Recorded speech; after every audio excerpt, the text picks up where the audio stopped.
Я ухожу. И в сортире их замочат, в конце концов. Свобода лучше, чем не свобода. Крым и Севастополь возвращаются в родную гавань. Welcome to Infocom. In the new episode of Focus on Russia, our guest is Narek Sukiasyan, who is a political scientist and a researcher at the Center for Civilization and Culture Studies. Mr. Sukiasyan, thank you for being with us. Thank you for inviting. Today I would like to discuss with you Russia's foreign policy and interests in the South Caucasus region. Could you please briefly discuss how has Russia's interest and Russia's behavior in our region evolved in the last 10 years? I would like to start not 10 years, take 10 years, a decade historically, but a political decade, in which case we have to start either from 2008, the Russian-Georgian war, or Vladimir Putin's presidency, comeback to the presidency. If we start from the earlier event, 2008, Russia-Georgia war, we can see that Russian approach to the South Caucasus has been largely securitized to unprecedented degrees since the independence.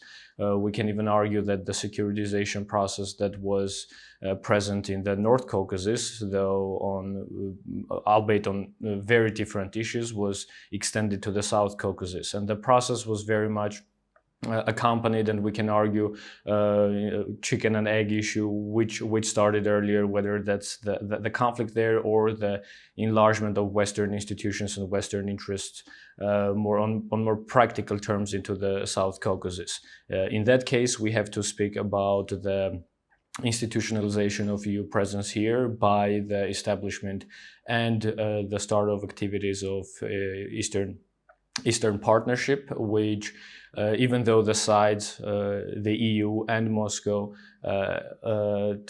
tried to defend from one another, that EU argued that this is not a geopolitical project, while Moscow was very much worried about encroachment, Western encroachment into its sphere of influence. We can definitely see the trends since the establishment of that format of competing integration processes in the region. And even though one may argue that Russian integration processes in the form of Eurasian Economic Union or in the wider CIS have started earlier and were not a response to the European projects, it is obvious, one can definitely see how those projects got more and more activated, received new blood after this competing integration evolved in the region as part of the gray zone between, or the zone of competition between the West or the EU on one side and Russia on the other side.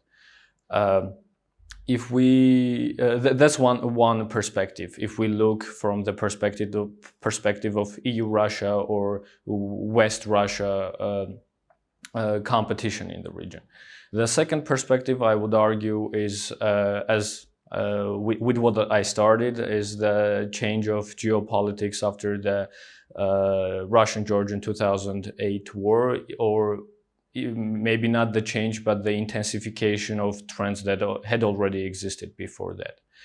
And for me, the most obvious change in that regard is the rationalization of Russia's foreign policy from the perspective, from the interests of Russia in the South Caucasus. In that regard, I would like to highlight the shift of alliance policies in the South Caucasus, because from 2008 we can definitely see a growing importance of Azerbaijan in the eyes of Russia. That can be argued that it can be argued that this change of perspective, which was very slow, and we can only see it in retrospectively looking at the decade, it is hard to see by taking single events. And since your question is about the decade, it allows us room to contemplate on this. We can argue that during the war, Armenia was not the ally Russia expected to have during that war. Russia did not intervene. The Russian-Georgian war. War. Yes. Armenia did not intervene into the war for very understandable reasons, because it could not and will probably not ever choose between its strategic ally and most important neighbor, which provides the pressing majority of its communication with the entire world. More than that, Armenia maybe was expected to recognize or name or give or evaluate the actions of the Georgian government in those regions in Skhin Valley in the terms that Russia was describing them, which Armenian government avoided. But even though we have to be frank and say that Armenia, after the war, joined the CSTO declaration condemning the actions of the Georgian government, and in very general terms, but in the semantics of the Kremlin, condemned the actions of the West that destabilized the region, the South Caucasus. On the other side, we can see that Azerbaijan in that period, even though in the beginning of the war, in the first 2 days, we could hear very many merry and happy voices from Azerbaijan welcoming the precedent of restoring territorial integrity through force, albeit coming not from very official sources. But when the trend of the war shifted towards Russian domination, those voices immediately got silenced, and Azerbaijan was even maybe a little bit worried, being forced to learn a lesson that of course, understanding all the differences between the conflicts, but an unlucky precedent was set when a country attempted to restore its territorial integrity through force. However, Azerbaijan was also in a better condition, because not being officially an ally of Russia, it did not also have such obligations, and no allied expectations were set in front of Baku. But there are informations that, and these are unconfirmed, and here we go completely into the field of speculation, but later we will talk about the trends of Russian-Azerbaijani. If we talk about the trends of Russian-Azerbaijani relations, we can find the sources of those trends in this war, starting from this war, that there are sources, unconfirmed sources, saying that Azerbaijan showed some kind of support, military support to Russia during the war, not, of course, obviously intervening into the war, but providing reconciliation or other forms of support that Russia did not or could not, from technical considerations, receive from Armenia. And if we look at the military technical cooperation between Russia and Azerbaijan, we can see the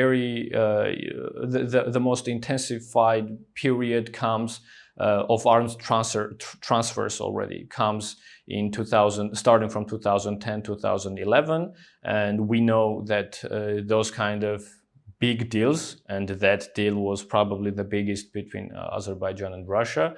They take a lot of time to negotiate. Some military experts say that it takes around 2 years.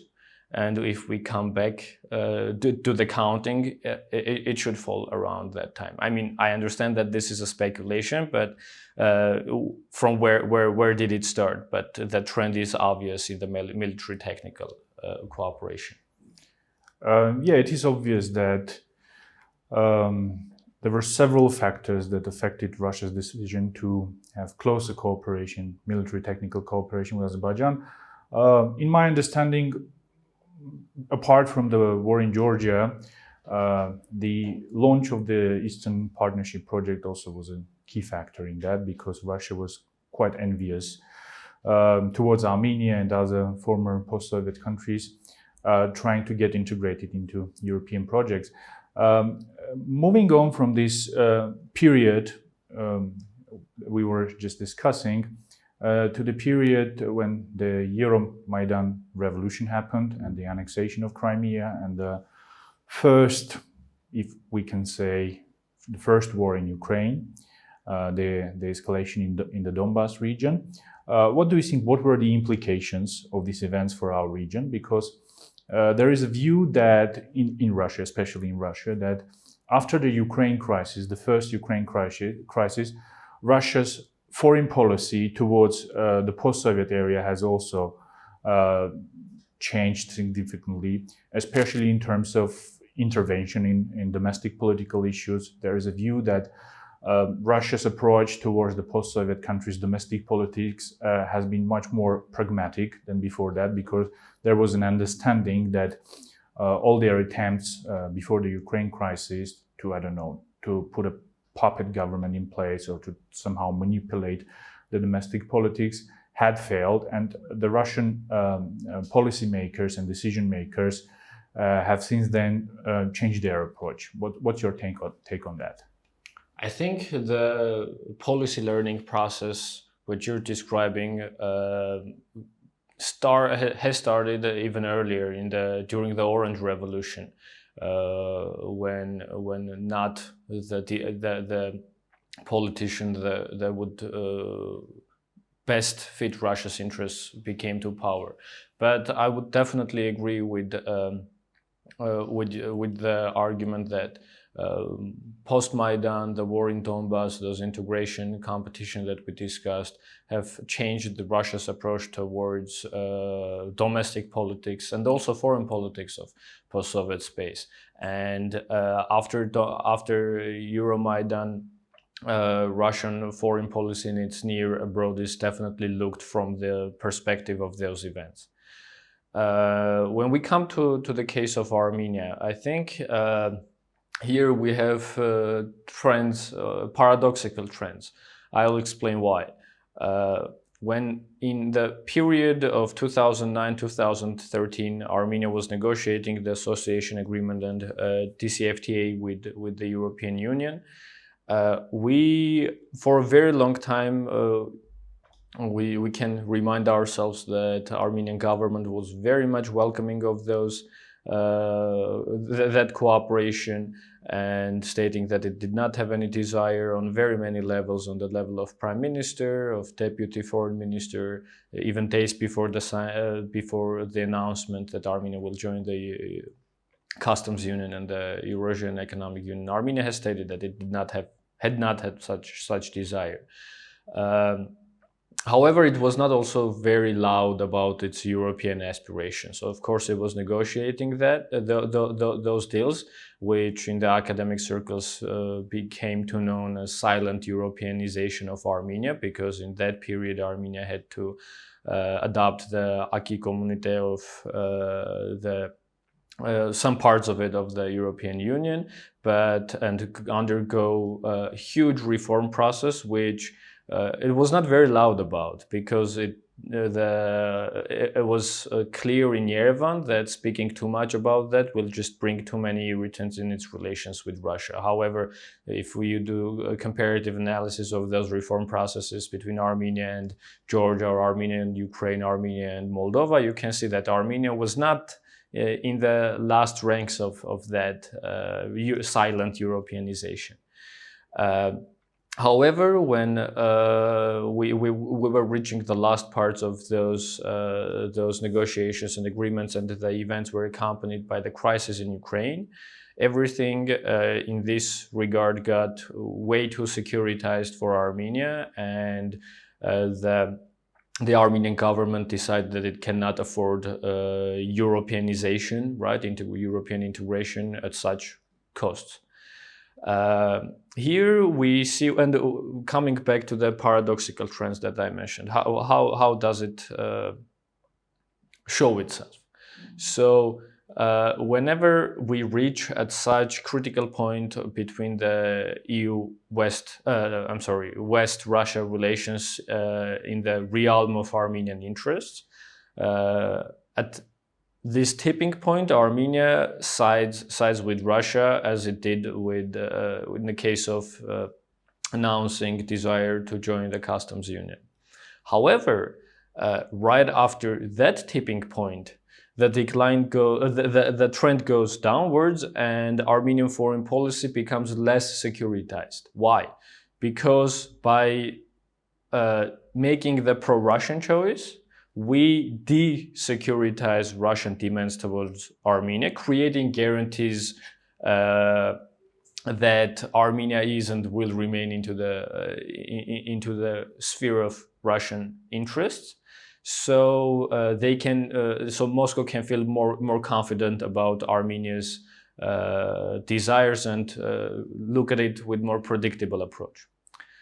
At the same time, the trend has shown that after an initial shock or discontent, the Western partners come to understand the shortcomings of Armenian security environment and come to understand that policy choice for Armenia. And this desecuritized atmosphere paradoxically creates more room for Yerevan to maneuver, because its actions are not viewed anymore as demandful as they had been before. But this leaves so long as another point of competition between those system-level actors occur concerning Armenia's interests.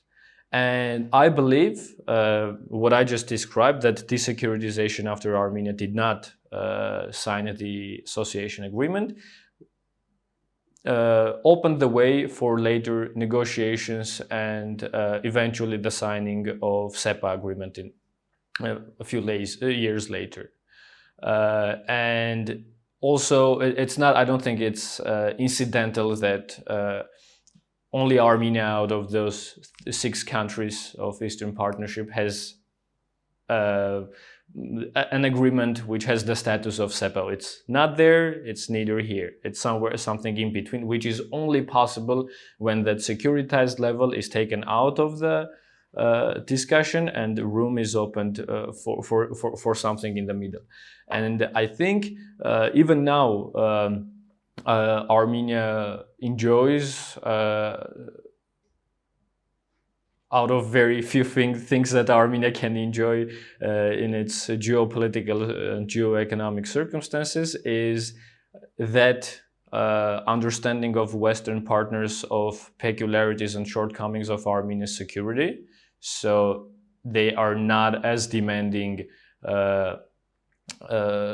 towards Armenia, and they cannot put such demands that the Armenian government cannot simply fulfill.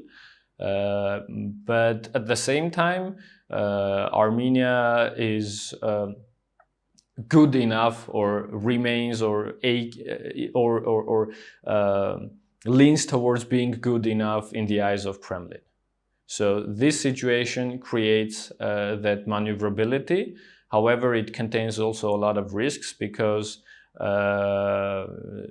just the trends or the circumstances happened in the way that happened. Given the chance of changing something in this mechanism, it can simply crumble in a matter of days. My third question is about Armenian perceptions of Russian foreign policy and Russia's interest in our region and in our country in general. What do you think? How rational are the perceptions both the decision makers and the civil society, expert community in general? I'll give you an example. We've been witnessing protest actions taking place in Yerevan for the last 2 months or so.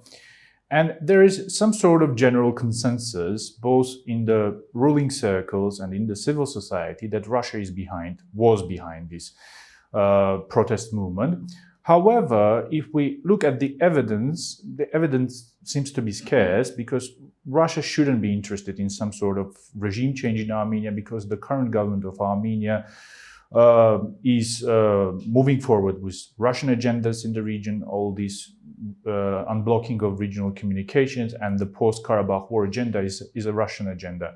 So how would you explain this situation that on one side, it seems to be obvious that Russia shouldn't be interested in regime change in Armenia, and on the other side, both the government and even the opposition tries to present this movement as some sort of pro-Russian or Russia-backed movement. So are our perceptions of Russia and our judgments of Russia rational? I think that's one of the most important. The last part of your question is one of the most important questions posed in or should be posed in the studies of Armenian-Russian relations or the studies of Russia in general in the post-Soviet space.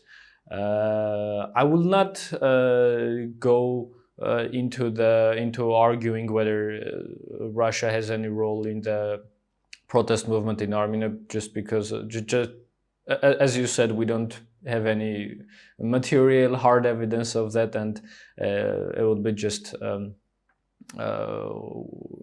wishful thinking, right? So, but I will go into the other part of your question about the rationality of thinking about Russia among other different circles in Armenia. And you made a very correct distinction with which I agree. The decision makers, the expert community, or the public at large, and we can take them one by one. If we look at the perception of the Armenian political elite since independence towards Russia, on strategic level, the discourses or the perceptions of Russia are very much stable. We don't see too many variations. Such variations only are caused by times of crisis, and in this case also relevant maybe to our days more recent events. We can speak about the speech of Sir Sargsyan after the April War in Germany, when he asked about the alliance between Armenia and Russia and Turkey and Azerbaijan. He said that Russia has never been for us the partner that Turkey was for Azerbaijan, which clearly stands out from all the speeches that we hear from our political elite in this regard. Or coming even to more fresh events, fresh speeches, we can look at the speech by Prime Minister Pashinyan, I think it was November 2018, when asked about the role of Russia in the conflict and the mediation process. He said that he cannot believe that Russia will tolerate or allow another war between Armenia and Azerbaijan or in the Caucasus. But when we read the text of the same person right after the war, when he published an article entitled "The Causes of the 44 Days War," when speaking about Russia, he says that the difficulties for Russia in the post-Soviet space arose beginning with the events in Ukraine and then Syria, and which brought Russia to an understanding that it cannot single-handedly solve all the issues, and that is when Russia adopted what became to know the Lavrov Plan and tried to bring mediation efforts that were not, according to the text of the Prime Minister, were not completely in Armenian interests, and that is when the war became unavoidable, sort of. But if we compare those two texts of the Prime Minister, the one before the war that he thought that Russia would not allow a war, and a second one after the war in which it said that Russia could not single-handedly avoid the war, we can see that maybe there was also, considering the previously mentioned speech by Sir Sargsyan, we can see that at least in the last decade, the political elite in Armenia came to an understanding that Armenia has to take the opportunity of Russian alliance, take most of it in order to strengthen its security positions and attempt to prevent the war. However, none of them seemed completely sure that this geopolitical environment in which both Armenia, Azerbaijan, and Russia find themselves has the guarantees of preventing a war. Now, if we come to the expert level, I think the myths are mostly here, not at the elite level, because elite level has the information that the experts do not have. And here we have to deal with a lot of bias, because just as in any society, expert communities have their own interests, serve those interests, and here the myths are also watered by unclear understanding of Russia, maybe redundant understanding of Russia, because the political system and the foreign policy of Russia have been evolving rather quickly, and maybe these experts sometimes lag behind. And both me and you have I'm sure we also experienced those problems, but our knowledge very soon becomes redundant. But I think the most important myth about Russia that the expert community had or has is the extent of Russian interest in Armenia as compared to those interests, other interests of Russia in the region and in general. I think what Pukhov recently mentioned in an interview that he gave to Armenian journalists regarding his book analyzing the Second Karabakh War, he was saying that Armenia is the headache number 16 or number 17 for Moscow. Sometimes we overestimate the importance of the strategic importance of Armenia in Kremlin's calculations, and we don't even understand how are the decisions concerning Armenia are made in Moscow, what circles exactly are involved in those decision-making processes, what are the lobbying institutions or individuals in that process that serve or go against our own interests. So in expert community, we have a lot of room of improvement ourselves as well for better understanding Russia, and I think this program is a great platform for that. And the second level is the understanding or the perception of the public towards Russia. Here, noteworthy is the most recent survey by Caucasus Barometer done by CRRC, in which we can see an intensification, a dramatic intensification of a trend that we were seeing even before. The Caucasus Barometer survey shows, I think from 2013, if I'm not mistaken, from 83% of trust to 36, 35. Yeah. And if I'm not mistaken, even France is they're a point higher, level, 35, yeah. 36, Yeah. both are there. A trend which was traditionally up high here, with France, Iran ranking 1% or 2% as the main friend of Armenia in those surveys. And this is a worrying signal to Russia in regards to its public diplomacy in Armenia, because and Russia traditionally is not an actor that to invest too much in soft power. It has tried to, and the examples of that are the Russian House, Russian language houses, or Rosatrudnichestvo in various countries. But those institutions do not seem to be the most popular public institutions in the societies where they function, as compared to other NGOs or foundations which may even have interests interests that oppose the Russian interests in the region. Also the Russian language TV channels, etc. Those are the tools of soft power. However, we can speak about the effect of the soft power through those institutions, through those mechanisms, but it is obvious that this dramatic, sharp decline in the last polling, which was the first one, I think, after the 2019 or 20 survey, is a result of the change in the security environment, the defeat in Second Karabakh War, and the narratives of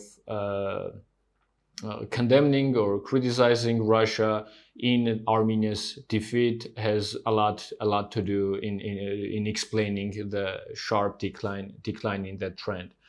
And I think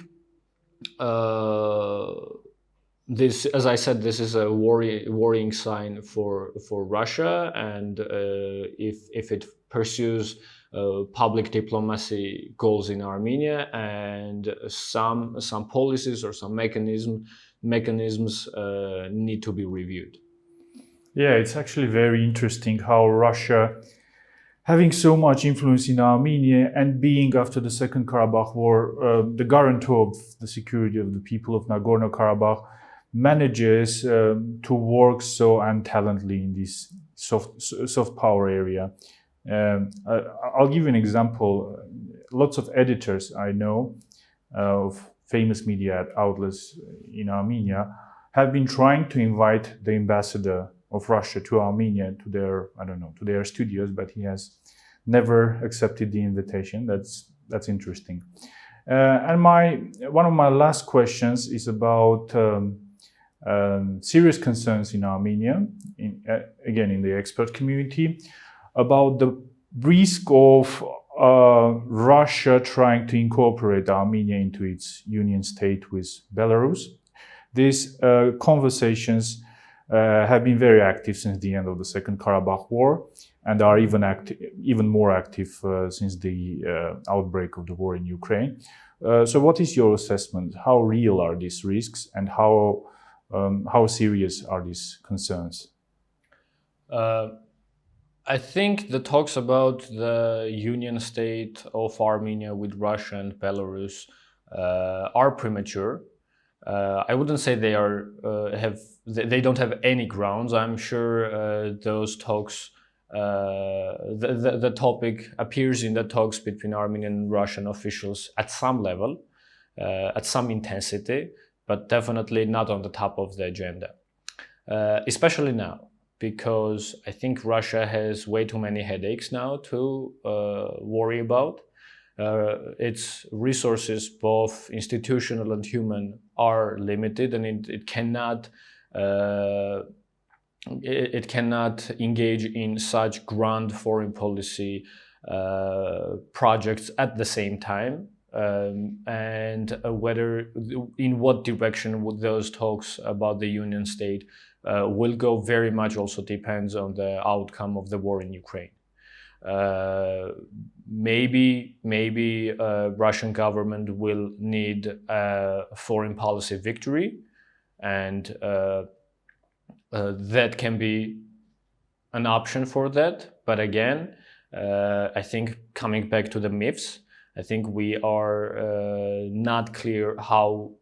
We don't even understand how clear, how important is Armenia for Russia, not only for the state, but also for the people, for the larger audiences. Because if we can say that a foreign policy victory in the example of Crimea created the Crimea majority in Russia, which provided wider pool of legitimacy for the government for years after Crimea, I don't think even that integration of Armenia into the union state has any potential anywhere closer to creating such a majority as the Crimean majority did. So I do think that those talks exist. I don't think that they are on the top of the agenda. I think the integration between Armenia and Russia has many other platforms where it still has room to go further before reaching the Union state. Or we can just simply take the evolution of Russian-Belarusian relations in the realm of the Union state and kind of understand the steps of the integration, and we will see that we're not near the final points, right? And a number of integration spheres still exist in the Eurasian Economic Union, in the financial sphere, in the security sphere, which I think will predate the Union state if it ever happens. Also, I think deeper integration between Armenia and Russia is usually determined by the level of integration or cooperation between Russia and Azerbaijan, which I think still has theoretical room to go deeper before Armenia comes faces the decision of joining such union or not. Yeah, and in my last question, I would like to go back to the question of Russia's approaches and Russia's policies vis-à-vis Armenia and Azerbaijan. In one of your recent interviews, you noted that Armenia should offer more to Russia than Azerbaijan to be able to restore its role as the main ally of Russia in our region. What can Armenia offer to Russia, and what can Armenia offer to Russia without giving up parts of its sovereignty?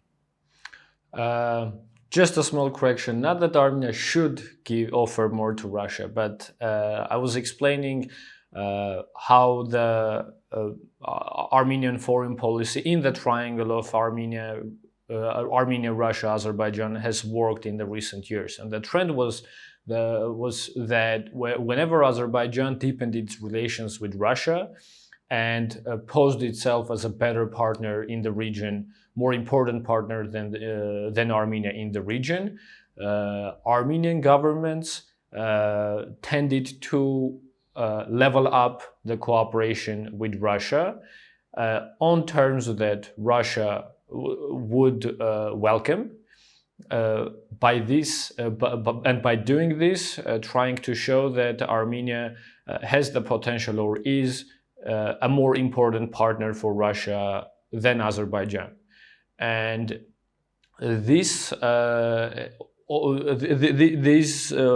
actions should be viewed in the context of both countries seeing Moscow as the most important mediator or the decision maker or influencer in the Karabakh conflict, one aiming towards revisionism. Before the war it was Azerbaijan, and another one trying to keep the status quo. And understandably, the revisionist state always needs to do more in order to achieve its political objectives. Just like in the battleground, the offensive side has to concentrate more efforts than the defensive side. So the defensive side tries to maintain the status quo. In this regard, yes, that's how the trend worked, and that did not discontinue after the 2018 revolution. It remained in the same way. Moreover, in that case, more actions to prove Armenia's importance or the loyalty of Armenian elites to Russia, troops to Syria and so on. Yeah, for different for reasons that were connected to the intrinsic value of the revolutionary forces. First, because they had to prove that they don't have an anti-Russian agenda in order for the revolution to happen at all. And second, since they came on this popular platform, popular agenda, very often we could see how the Armenian government would stress in Moscow terms of sovereignty, non-interference in domestic affairs, or arguments in this line of thought. However, after those announcements or after actions that were not read in Moscow without a question or exclamation mark, the Armenian government had to restore to acts of appeasement in order to restore the trust of the Russian government towards its rules. So in that case, already two fronts of appeasement appeared. One to prove that Armenia is more important than Azerbaijan, and the other to prove that the government, that Russia does not need to worry about this government. Mr. Sukiasyan, thanks a lot for an interesting conversation. Thank you very much.